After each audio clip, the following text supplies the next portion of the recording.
Today on Plant Farm TV, we're privileged to have Jeff Wyckoff, President of the American Rose Society and author of the Better Homes and Gardens book, Rose Gardening.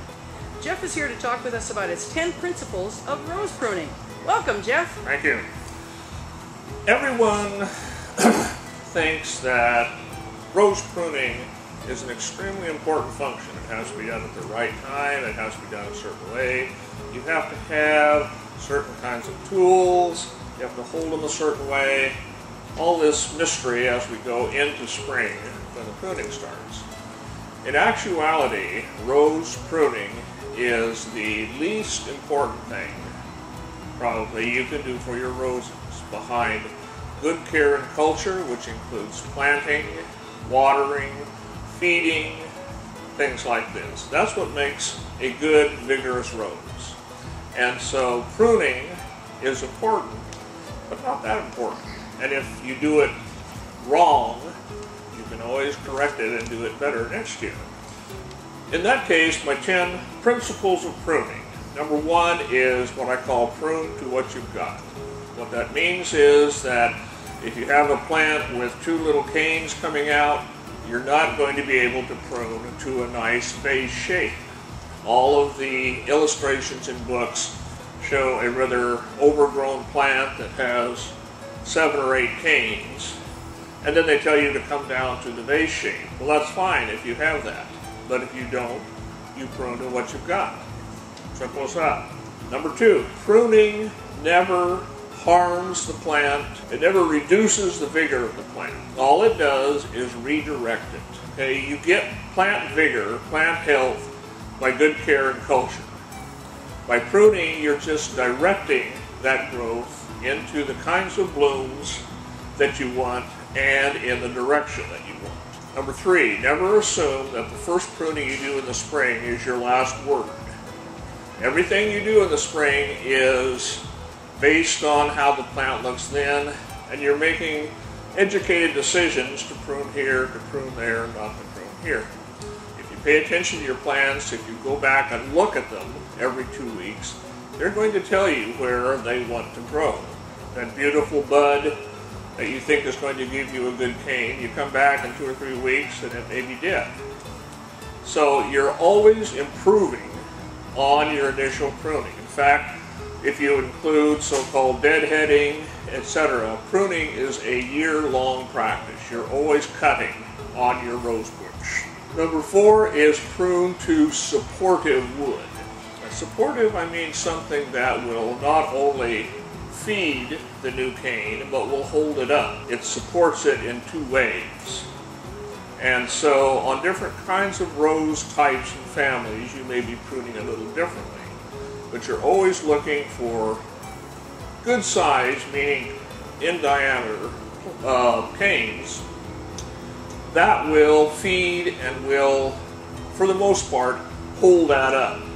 In other words, if you have a cane, it's a good cane that's coming out at a 45-degree angle, you're not going to prune to an outside eye that takes it further out. You're going to prune to an inside eye that brings it back. If you have a large plant of whatever type, you need to consider a fairly light pruning. Plants that grow, rose plants that grow large, don't really want to be cut down to knee height. What they'll do, it's not going to harm them, but they will then grow back to the height they want before they start to bloom. Okay? Normally it takes a plant 2 to 3 years to establish itself. So in the first year or 2, what you should be doing is observing its growth habits. See how it wants to grow. And then when you start your pruning in earnest about your 3rd year, you have some idea of how that plant is going to perform for you. And so you can adjust your pruning accordingly. If you think that you've done something wrong or you're in doubt and you say, I don't really know how to prune this, keep a record of what you've done. You just go ahead and do the best you can, and maybe you say, I took this cane to this level and this one to that, and if you're confused, you put a little colored ribbon on it, and then you keep a record, your garden log, of how each of those pruning cuts worked for you and what kind of roses they gave you.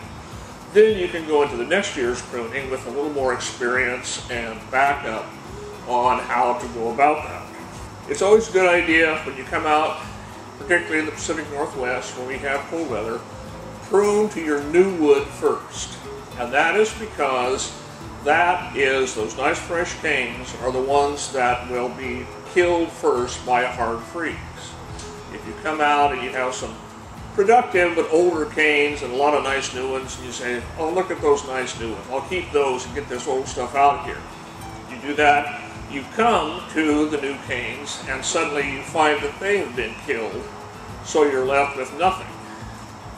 Not a bad thing, but it just means longer for the plant to grow from the crown up. So start with your new canes. If you have enough good ones that you can keep, then you can consider cutting out the old ones.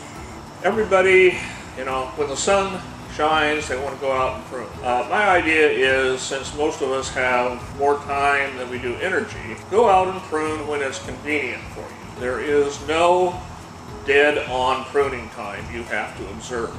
You prune when it's convenient for you. If it's raining and cold, put it off a while. The roses are not going to make that much of a difference. And finally, the pruning times that the Rose Society recommends, which is in the Seattle area about President's Day.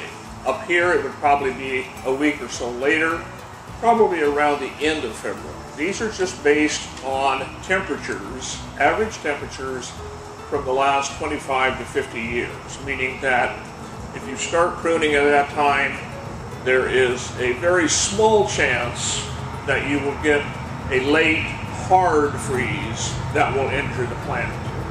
And by hard, I mean particularly below 20 degrees, but somewhere lower than 25. And so, those are my 10 tips for pruning. As I say, do it as an enjoyable practice. Don't stress out over it. Don't worry about it. Just do it, and then keep at it, see how it comes out. All right, great. Jeff, thank you so much for sharing that great information on pruning roses with us. You're most welcome. Thank you.